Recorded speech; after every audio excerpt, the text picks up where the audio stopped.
Selama 65 tahun, kasus Boy in the Box atau anak dalam kardus membingungkan dan membuat orang bertanya-tanya, tak hanya polisi, tak hanya tim medis, tapi juga semua orang Amerika. Kasus pembunuhan anak dalam kardus atau anak Amerika yang tak dikenal ini menjadi kasus yang paling dingin di Philadelphia. Anak dalam kardus ini ditemukan di hutan Fox Chase tahun 1957. Selama puluhan tahun investigator dan polisi berusaha keras menyingkapkan identitas anak ini dan kenapa dia dihabisi. Mereka menganalisa setiap teori, tapi tak membawa mereka pada petunjuk untuk membuka misteri ini. Siapa anak kecil ini? Dan apa alasan dibalik kematiannya?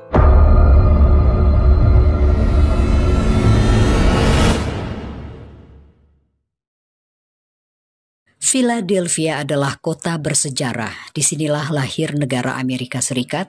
Disinilah bapak-bapak pendiri negara Amerika Serikat menandatangani deklarasi kemerdekaan dan konstitusi negara itu. Namun di kota itu juga telah terjadi tragedi yang menyedihkan, yang menjadi misteri dan menyita perhatian warga Amerika Serikat, khususnya Philadelphia, selama lebih dari 60 tahun.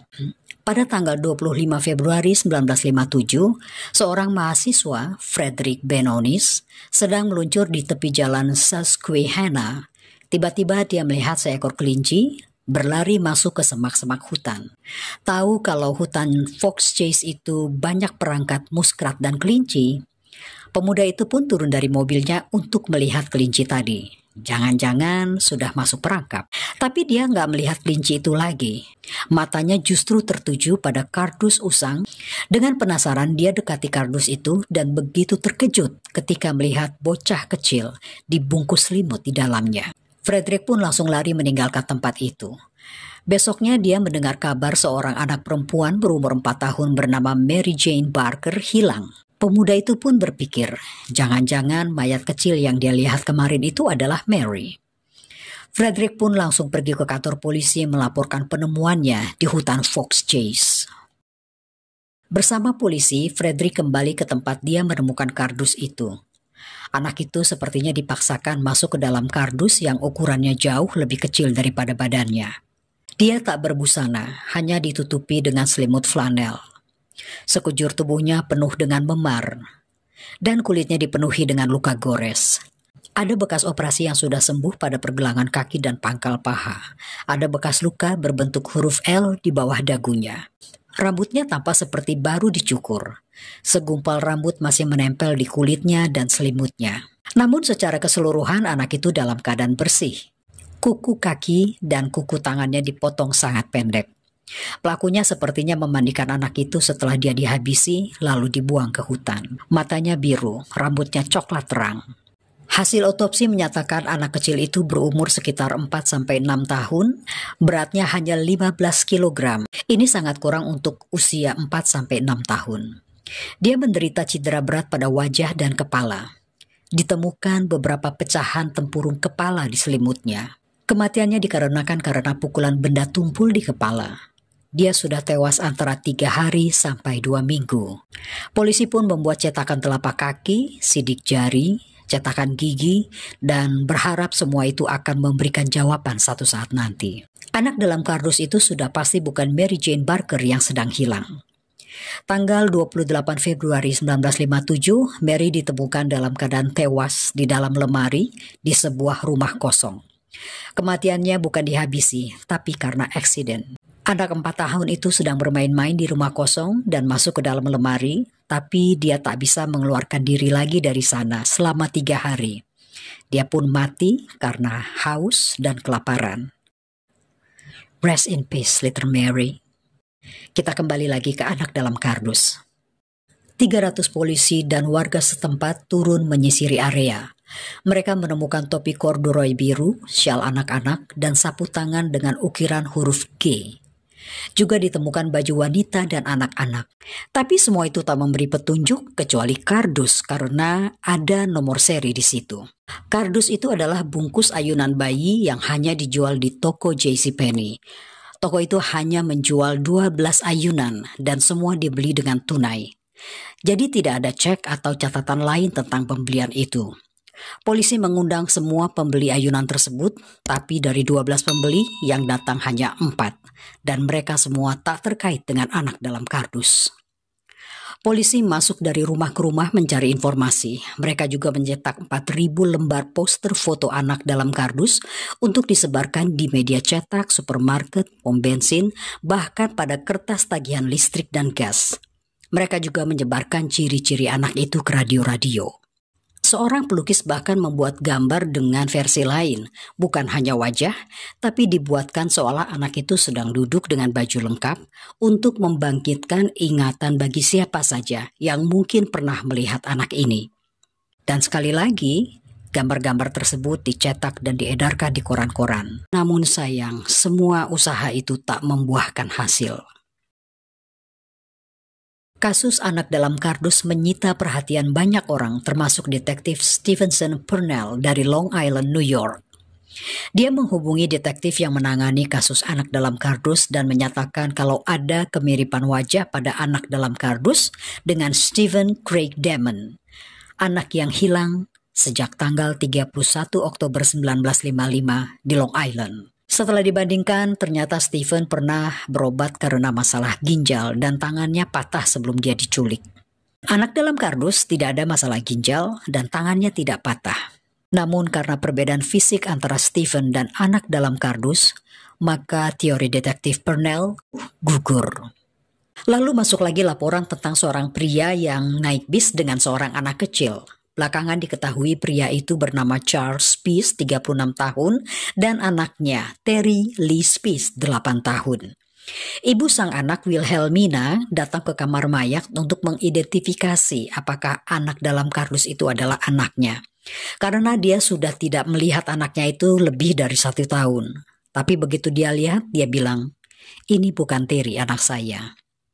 John Kelly, polisi yang memimpin penyelidikan kasus anak dalam kardus, juga menanyai pasangan Kenneth dan Irene Dudley yang saat itu tengah menghadapi tuduhan pembunuhan atas putri mereka Carol Ann yang berumur 7 tahun, yang mati karena terlantar dan kelaparan. Jasadnya dibungkus dengan selimut dan dibuang di hutan di Virginia. Kematian Carol Ann ini sangat mirip dengan kematian anak dalam kardus. Selain Carol Ann, 5 anak-anak Kenneth dan Irene juga mati karena terlantar dan kelaparan dan dibuang begitu saja di hutan. Karena itu, John Kelly menduga mungkin anak dalam kardus itu adalah salah satu anak dari pasangan tersebut. Tapi mereka punya alibi kalau pada bulan Februari 1957 mereka tak pernah meninggalkan kota Lawrenceville, Virginia. 5 bulan setelah anak dalam kardus ini ditemukan, akhirnya tanggal 24 Juli 1957, polisi memindahkan jasad anak malang ini dari kamar mayat ke peristirahatannya terakhir. Beberapa polisi patungan untuk membeli peti dan melakukan prosesi pemakaman, hanya dihadiri oleh polisi dan tim forensik. Anak dalam kardus dimakamkan di Potter's Hill, tempat pemakaman khusus bagi mereka yang dieksekusi mati dan yang tak dikenali jasadnya. Batu pusaranya disediakan oleh seorang warga pemerhati kasus anak dalam kardus ini. Banyak petunjuk yang datang. Cerita dari seorang pria yang melihat seorang ibu dan anak remaja berhenti di jalan Susquehanna yang menolak bantuannya. Lalu cerita tentang tukang cukur yang mencukur rambut anak kecil yang cerita kalau anak kecil ini tinggal di rumah besar di kebun stroberi dengan ayah, ibu, dan saudara-saudaranya. Dan juga datang cerita dari manajer restoran yang melihat pria dan anak kecil makan di sana. Dan anak itu meminjam telepon untuk menelpon ibunya di Baltimore. Tapi setelah diselidiki semua laporan itu tak membuat kasus ini berjalan. Semua hanya omong kosong. Walaupun begitu, polisi tetap menerima laporan dari siapa saja dan berharap kasus ini bisa terungkap dan selesai. Seorang investigator dari bagian medis, Remington Bristow, begitu terobsesi dengan kasus ini. Dia sampai membuat topeng wajah anak dalam kardus untuk mengingatkannya bahwa kasus ini harus diselesaikan. Dia membuat penyelidikan sendiri sampai-sampai dia memanggil seorang paranormal untuk membantunya bekerja. Bersama paranormal, Remington menemukan rumah besar yang tak jauh dari tempat anak dalam kardus ditemukan. Rumah itu adalah rumah asuh yang bangkrut dan akan dijual. Remington berpura-pura menjadi pembeli untuk bisa mengakses semua ruangan. Di sana dia melihat ayunan bayi yang sama dengan yang dijual di toko JCPenney dan juga selimut yang mirip sekali dengan selimut yang dipakai untuk membungkus anak dalam kardus. Penemuannya ini dilaporkan kepada polisi. Tapi ketika diselidiki, orang-orang yang tinggal di rumah asuh itu sama sekali tak terkait dengan kasus anak dalam kardus. 36 tahun Remington menyelidiki kasus ini. Walaupun dia tak menemukan jawaban, tapi dia tetap setia memperhatikan dan mengurus pusara anak dalam kardus sampai dia meninggal tahun 1993. Tahun 1993, kasus ini ditangani oleh detektif Tom Augustine. Dia melibatkan VDOC, satu perhimpunan yang anggotanya adalah profiler, kriminolog, ilmuwan forensik, pemeriksa medis, agen penegak hukum yang masih aktif, pensiunan detektif dan investigator medis, ginekolog atau ahli silsilah, dan media atau pers. Mereka semua menganalisa kasus anak dalam kardus ini dengan sukarela.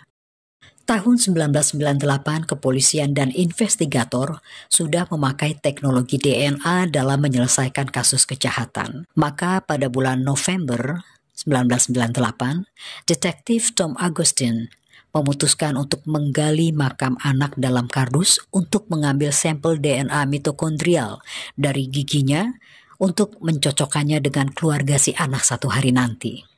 Setelah mengambil DNA, otoritas setempat meminta agar kerangka anak itu dimakamkan kembali ke pemakaman yang lain. Maka tanggal 11 November 1998, anak itu dikuburkan kembali ke pemakaman Ivy Hill. Biaya peti dan pemakaman ditanggung oleh Craig Mann, anak dari pria yang ikut membiayai pemakaman anak dalam kardus ini 41 tahun yang lalu.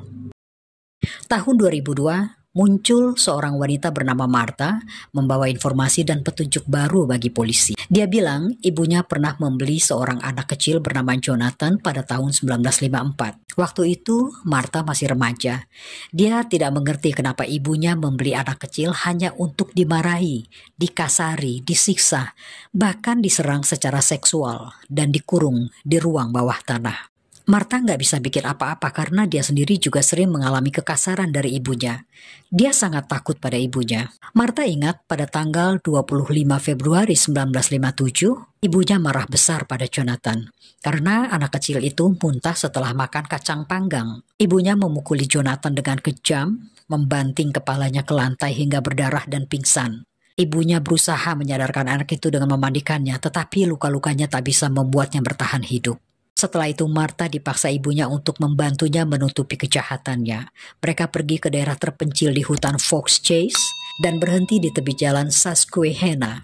Martha ingat saat itu ada yang melintas, lalu orang itu berhenti dan menawarkan bantuan. Ibunya berusaha menutupi nomor plat mobilnya dari pandangan orang yang menawarkan bantuan ini.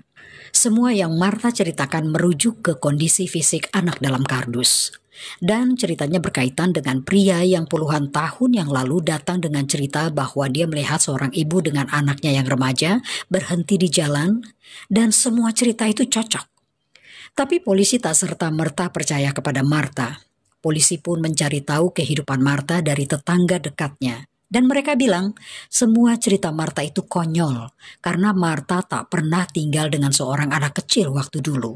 Ternyata Martha hanyalah seorang yang minta perhatian saja. Dua penulis anggota VDOC, Jim Hoffman dan Louis Romano, membawa seorang pria dari Philadelphia ke kantor polisi karena menurut pria ini, dulu ada satu keluarga yang mengontrak rumah orang tuanya dan bilang mereka pernah menjual anak yang wajahnya mirip dengan anak dalam kardus. Keluarga itu sekarang tinggal di Memphis, Tennessee. Polisi berhasil melacak keberadaan keluarga tersebut dan pergi ke sana untuk meminta sampel DNA mereka. Hasilnya keluar tahun 2017 dan tidak cocok. 6 dekade adalah waktu yang sangat lama mencari identitas anak dalam kardus. Polisi yang bertugas menangani kasus anak dalam kardus ini pun berganti-ganti. Pada tahun 2019 sudah tersedia teknologi DNA silsilah genetik. Metode ini biasanya digunakan bagi mereka yang mencari silsilah keluarga mereka atau mencari anggota keluarga mereka yang sudah lama hilang, tapi sekarang sudah bisa diaplikasikan dalam menangani kriminalitas. Misalnya untuk mengidentifikasikan penjahat melalui DNA keluarganya. Hal ini merupakan angin segar bagi polisi. Karena itu, tahun 2019 mereka kembali membongkar makam anak yang tak dikenal itu untuk mengambil sampel DNA sebanyak mungkin dari tulang-tulang anak itu. Misty Gillis adalah anggota VDOC. Dia seorang ginekolog atau ahli silsilah melalui DNA.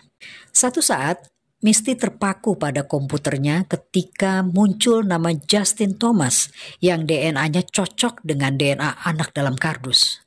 Dia segera menghubungi Justin dan menerangkan soal kasus anak dalam kardus. Justin bilang pada Misty bahwa sebenarnya dia iseng-iseng aja melakukan tes DNA. Dia bilang dia membeli tawaran paket tes DNA itu dari Amazon. Itu untuk hadiah Natal untuk pacarnya. Waktu itu menjelang Natal 2017.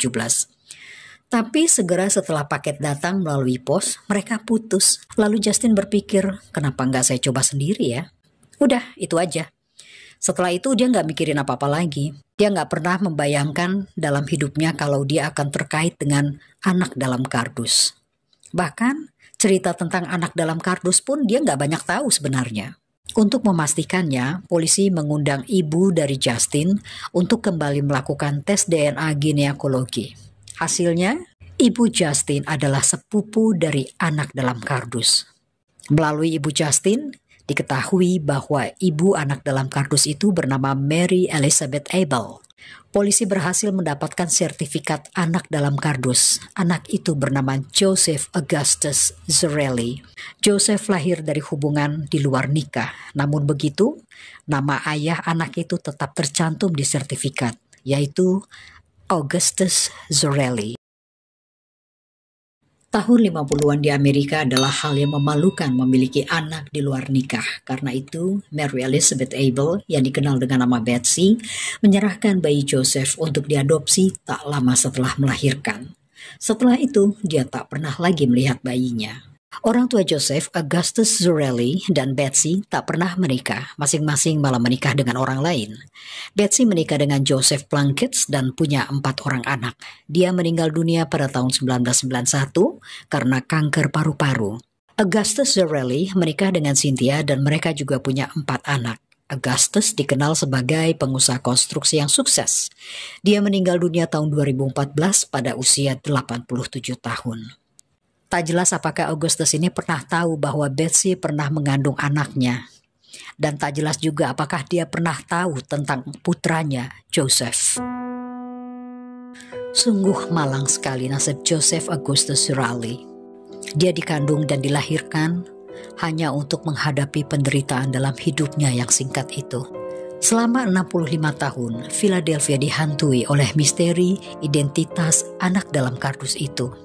Tapi siapa yang tega menghabisi nyawa anak kecil itu? Kasus ini masih terbuka sampai sekarang. Beristirahatlah dalam damai, Joseph. Baiklah, sampai di sini kisah Joseph Augustus Zarelli. Bagi kalian yang baru menemukan channel saya ini, silakan subscribe ya. Dan saya juga mau tahu pendapat kalian tentang kasus ini. Silahkan di komen ya.